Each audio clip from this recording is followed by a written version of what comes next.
time it is for The Oval on BET. If you haven't already, please hit my subscribe button down at the bottom.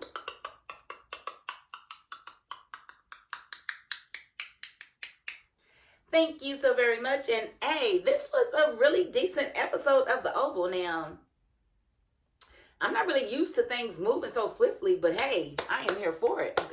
Kudos to you guys. Yes. Because I know I'm going to keep it real. When it's dry, I'm going to tell you it's dry. When I feel like it's juicy, I'm going to tell you it's juicy. And I feel like it was juicy today. So let's get right into it.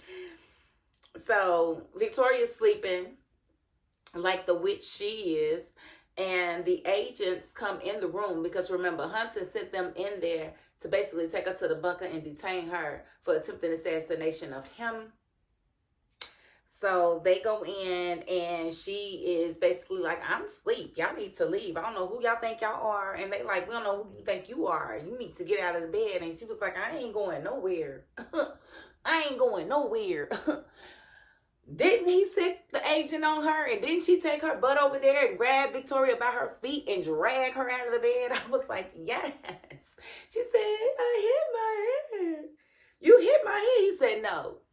You hit your head when you refused to get out of the bed like I told you to. I was like, yes, tell her, make her feel it. Make her feel it. And so they was like, you are being detained for the attempted assassination of the President of the United States. And she was like, you're joking. No, they weren't joking. And they were like, he wants to see you. You're coming with us. I'm not going anywhere. Do you want me tased? You want to be tased, Victoria? Because that's what they about to do to you, girl. So she's like refusing to go. And they was like, tase her. She said, weebles wobble and they do fall down. I was too happy. I was like, let her feel the electricity flowing through her body.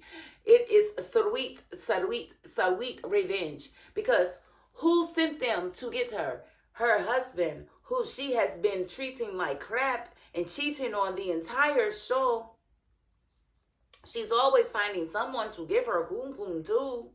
So yes, I was definitely feeling like this definitely needs to happen to Victoria. If nobody deserves it more than her on these shows than Victoria. So yes, I was very, very happy. And so they tased her and she got up and she was still talking crap. And they was like, you want to get it again? And she was like, no, I'll go. You right, you're going to go. So, and we see Bobby and Max staking out Alan's place because, again, they got the ding that that's where Jason was. But they not doing a very good job of staking out the place because if you really staking it out, you would have seen that he left. And they ain't the only ones half-stepping. Like, how y'all didn't see this man leave and y'all got all these eyes on Alan's place is crazy to me.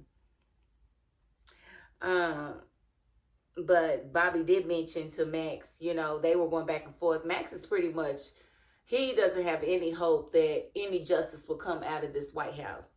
And Bobby seems to think otherwise. And he led on that he may have footage of Victoria and Eli having sex in the Oval Office. He told him that he had a recording device in the Oval Office, but he would be doing the security sweep of the office that, you know, the Secret Service has to do to make sure that there aren't any recording devices there. So I was like, And then, you know, Max was like, you know, that's dangerous. We can't even use it if you do have it. And he was like, well, it's not for that. It's because, you know, Simone. And Max was like, oh, so you trying to get close with Simone? And he was like, no, it's just her and Priscilla working together, and I wouldn't put anything. He was like, oh, that's just stable. Max is at a line for that. But he ain't lying because Bobby do want some of Simone. And he gonna get some too. He gonna get some because she's fed up and she's over Eli. She probably looking at him like he just a nerd. And why did I ever think that he was, you know, worthy of me? Because he's really not. So I'm definitely happy that she's coming to terms with what's really going on in her marriage. Alan called the FBI to let them know that Jason was at his place, but that he had left. And they were like, why would he be at your place? Because he thinks we're friends. That was the perfect answer. Because Alan has never really been Jason's friend, but Jason seems to want to believe that Alan is his friend, which is the weirdest thing to me. But we also find out that the FBI agents are actually a couple. So I was like, oh, okay. So it makes me feel like one of them ain't gonna make it through the whole season or next season. One of them gonna die. Because why would they even throw in the fact that they're a couple? Like, they want us to care about them together. No, you go. No, I'll go. No, you go. No, I'll go. I'll go. You go. No, I'll go. No, you go. You go. I'll go. You go. So they get there after Bobby and them. So he gets there, you know, he goes to stake out Alan's place to see if, you know, Jason comes back, because he already knows Jason's gone. They're just trying to see, you know, if he's going to come back or not. And we do see Victoria being pushed into the resident's bedroom with Hunter. And Hunter's basically like, you are pitiful. And she's like, Hunter, what is going on? And he was like, you know what's going on. Quit playing stupid. I don't know what you're talking about.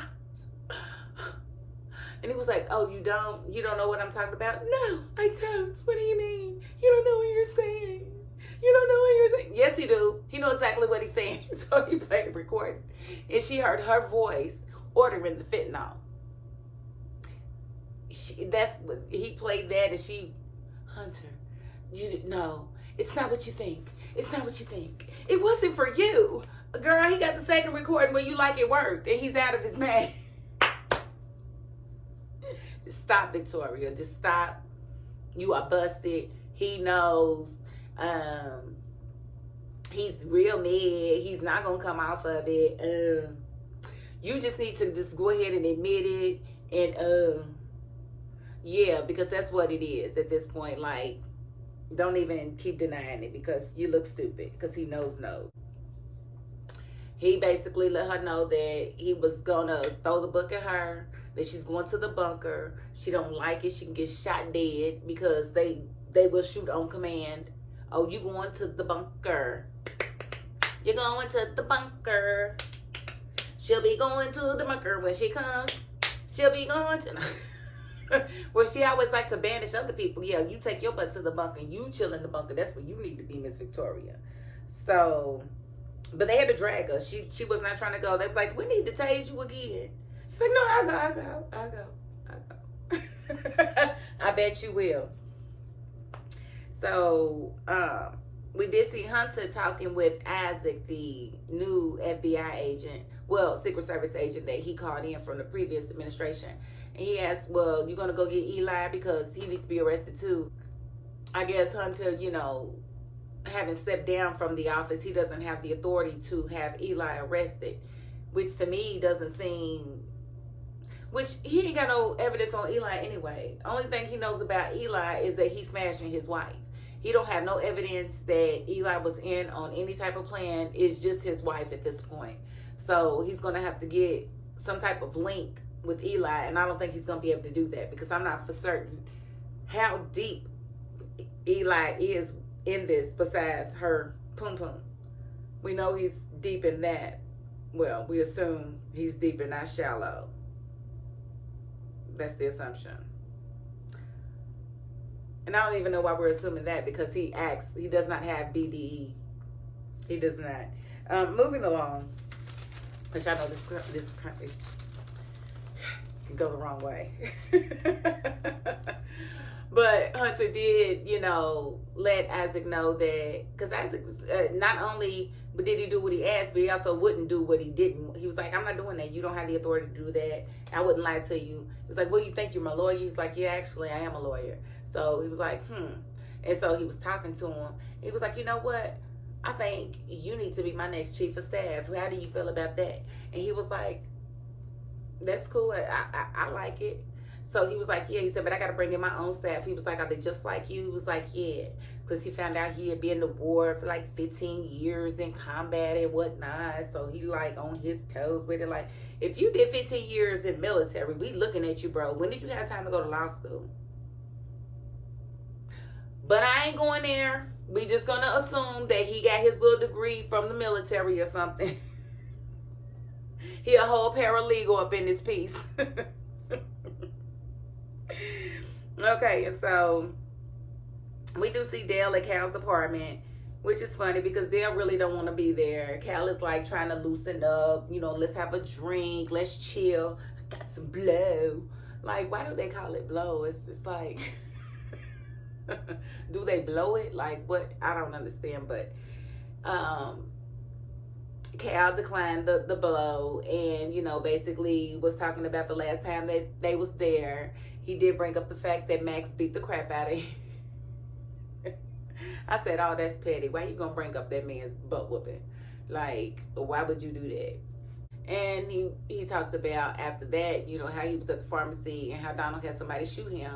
And he get to asking him, you know, why don't you tell me about that and tell me what these crazy people be into? And Cal was like, well, if I tell you, I'm gonna have to kill you. So no, I'm not gonna tell you.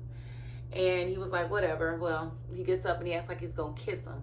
He says, I gotta go to the bathroom. At that point, Cal's feeling a little froggy. He's like, and don't send that recording. What recording? The one you just made of me. I know you've been recording me since we've been here. Oh, no, yes, you have. The phone's in your pocket, and I know you've been recording me. And so Cal was like, you know what? Here, take the phone, check it. I got to go to the bathroom. And so Cal was looking like, oh, maybe he wasn't recording me. Like, if you that paranoid, why would you just have something in your apartment where you can do a sweep at all times to see if there are recording devices like y'all do at the White House, since you have access to that type of stuff? I mean, that's what I would do instead of just being paranoid. I'm just saying. We saw Simone call Donald drunk. She drunk as a skunk. You know, she didn't get the call from Priscilla, so she know what her husband been up to. She telling Donald, asking Donald, why is he working with them? Is he evil like they are? And Donald's basically blowing her off, like, you know what, you need to sleep it off. And she's like, I don't need to sleep nothing off. We need to, I need to know who you are and why you're working with them. Why are you so loyal to the first lady? And I know about your little boyfriend, Cal, too. Like, she was super, super drunk. She was like, and I know about your boyfriend. Yes, I do. And why you're loyal to I was like, you better tell it, Simone. Simone, she definitely is ready to go to war. And so her and Donald do agree to link up. Donald's like, okay, so let's just link up tomorrow. You tell me everything you know, and I'll tell you what I know.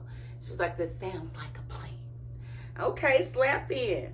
So they hang up, and Simone is immediately confronted by Eli. Eli wants to know who she was talking to. I would have said the same person you was talking to in the bathroom when I heard you say, I love you. That's what I would have said. Like, don't be coming in here questioning me, Mr. Eli. Because wasn't you knee deep in something else today, sir, a couple hours ago? Like, don't come in here questioning me because I'm not doing anything. I am sitting here having a drink with myself. So you can take your little lying self on in the room somewhere. Because, I mean, Simone, it took everything in her. She was ready to really, she said, I'm not going to put the bottle down because it's the only thing keeping me from coming over there and busting you upside your head.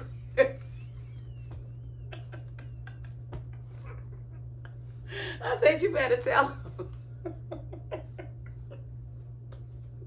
She is not feeling Eli at all. He's like, you're delusional. I didn't do that. I didn't do anything with that lady. Why are you sitting here acting? What else am I supposed to say? You're acting delusional. You're acting like I did it. I didn't do anything. Oh, yes, you did. And you're sitting here looking at her in her face, lying to her, and she knows you're lying. So it's like she really is looking at you like, can I trust anything that comes out of your mouth? Because you just you open your mouth and let words fall out. They don't have meaning. They don't have meaning. Like, bruh, you go sleep it off. That's what you do. And then we see Sam and Richard, which their scene was pretty pointless. We already knew that Sam was going to be staying there. The only thing that really came out of that scene was Richard saying that he wanted to get a DNA test on Barry because he don't believe that Barry's his because his wife was fooling around with his dad that whole time. I'm like, boy, let it go. Just let it go. Just let it go. Little do you know, you're going to be doing a DNA test on a corpse because Barry is no longer with us, bro. He's not. He's gone. G-O-N-E. No longer breathing. And so we do go back to Alan's place on the street with the FBI agent. Cause his girlfriend, wife, we haven't determined if they're married or not. We just know that they love one another and probably reside in the same home. Caused her to say, you know, there's another agent on this house. I'm not really sure what's going on. It's a big black guy. And she was like, well, it sounds like Bobby. You know, Simone told us about him and said that he was on our side. And so as he's looking to, you know, check out, he's like, wait a minute, uh-oh. Before he knew it, Bobby's in the car with a gun pulled to him, like, who are you and why you here? Because that's what you don't do. You don't sneak up on Bobby. You don't sit there and you don't stake out the same place Bobby's staking out. Bobby gonna spot you because Bobby just not there watching the door. He watching everything, bro. He saw you when you pulled up. So he wants. Do we have a problem? So they, you know, exchange words. They both have the gun pulled on each other. First agent puts his gun up first. Bobby's like, you are smart. I see you smart. And they realize they're, you know, sticking out for the same person. And he's like, well, who you working with? Well, I ain't telling you. And so they, you know, Bobby left and they pretty much know that they're both looking for Jason and that they're working for somebody in the White House. But they don't know that they're really working for the same person. But I'm sure he was scared like crap because one minute you see him in the car, the next minute you don't, and then he's in your car. Whew, there was some real Freddy Krueger stuff, I'm sure. Okay, and so we see Antonio and Kareem sitting in the cell fighting with one another about who said what, when, why, and where. Of course, it's the blame game. Well, you needed me. I didn't need you. Yes, you did. Your pharmacy wasn't doing nothing. Nah, I didn't ask for all of this. Blah, blah, blah, blah, blah. So as they're going back and forth, of course, Kareem's getting on Antonio because he feels like Antonio gave them all the information. He's like, well, now we're just dead men sitting in the cell. They don't have any reason to keep us alive. You told them everything. And it's like, well, I couldn't have told them everything if you didn't tell them who I was. That's what Antonio should have said because I'm like, I wouldn't be here if it wasn't for you and your little punk self telling them my name and where to find me. That's why I'm here. You know, so I would have definitely threw that back right back in his face. That was, you know, kind of funny. But then as they're talking, here come Victoria being thrown into the cell next to them. And they just looking like, oh. And so she get in the cell and she want to ask them who they are and why they there. And they just kind of looking at her. She's like, y'all heard me talking to you. Girl, you ain't got no power. You locked up just like we are. Sit yourself down and power down. You need a power off. You need to power off because you have no power right now. You are an inmate. Have a seat. So they just kind of looked at her. They didn't really give her any answers. And I wouldn't have gave her none either because, again, you in my position, honey. You ain't no better than me. You can't do nothing more to me than what I can do for you. Okay? Sit down and chill. So we do see Priscilla and Nancy. Nancy done got up, cooked, you know, breakfast for Priscilla and lunch, prepare him lunch and everything. And she's like, ooh, is this what you do for Richard? She said, yep, this is exactly what I do for Richard. It's nothing that, you know, this is what I love to do. And she's like, well, I got to go. She's like, well, you ain't got a few minutes. She said, yeah, I got a few minutes. So she take them few minutes and, you know, they sitting there talking. And she's like, well, what you going to do today? She said, I don't know. I guess I'll call my credit cards to see if he done had them canceled. And she was like, oh, you think he would do it? She's like, girl, he was mad as I don't know what. So I don't know what he did. So I'm going to call and see. And she was like, oh, okay. And she was like, well, wait a minute. Barry had my card the last time. He had my credit card. Oh, I'm going to call and see what the last thing was he charged. That might be the key to everything. And Priscilla was like, yeah, well, I'm going to go on and head on out to work. And she was like, okay, girl. And so she leave. And so Nancy on the phone with the credit card company. She like all nervous or whatever. And then who come out the back? Oh, Jason. Now, what is he doing at Priscilla's house? Why would he be there? It makes no sense unless he was going to Priscilla's house because he was looking for Sam. And he knows Sam was trying to keep him safe. That's the only thing I can think. But, baby, you don't know what's been going on. You should have been mailing and, you know, hiding in her walls and Priscilla's walls because then you'd have known that Priscilla done had people beat up Sam and had Sam put out the house. So, honey, you done went to the wrong house looking for Sam, honey, because he ain't going to be there. She done put him out. So, now you sitting here with a knife to Nancy's neck. How did you even get a knife? Was she the one in the kitchen cooking? What'd you do? Pick it up off the counter? Like, how you slicker than her? That's crazy. So she like, I gotta ask my girl, he don't care nothing about that. He done killed a lot of people. He killed this grandmama, honey. He don't care nothing about killing you too, if you in the way. But I'm pretty sure he's gonna know that if you kill somebody at Sam's house, Sam's probably not gonna want to protect you anymore. So I don't think he's really gonna be killing Nancy at this point. But I just think it's weird that he's even there. Like, how did you even know where Sam lived? You know what I'm saying? So we'll just have to see what his reasoning and you know, rationale is. And we're going to also see how Richard takes it, the fact that his wife was held at knife point by Jason. Is he going to care? Since his wife was a nasty bitch. He called her that, and I was like, Richard.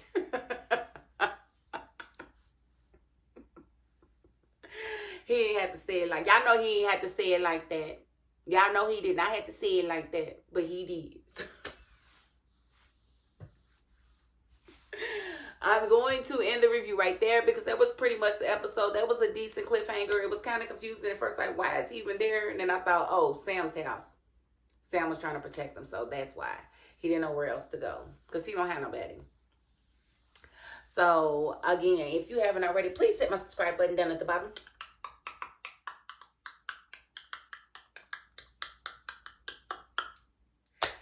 And we are moving right along with this journey. I appreciate each and every one of you for taking it with me and riding this wave with me. We're going to get these hours in.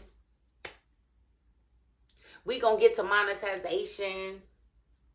We're going to do that thing. And we're going to do it one video at a time. And so, again, I do appreciate you all. And even if you don't subscribe, you got to the end of this video. And that's more than I can ask of anybody. So thank you so very much for your support. And that is my $5.02. Peace.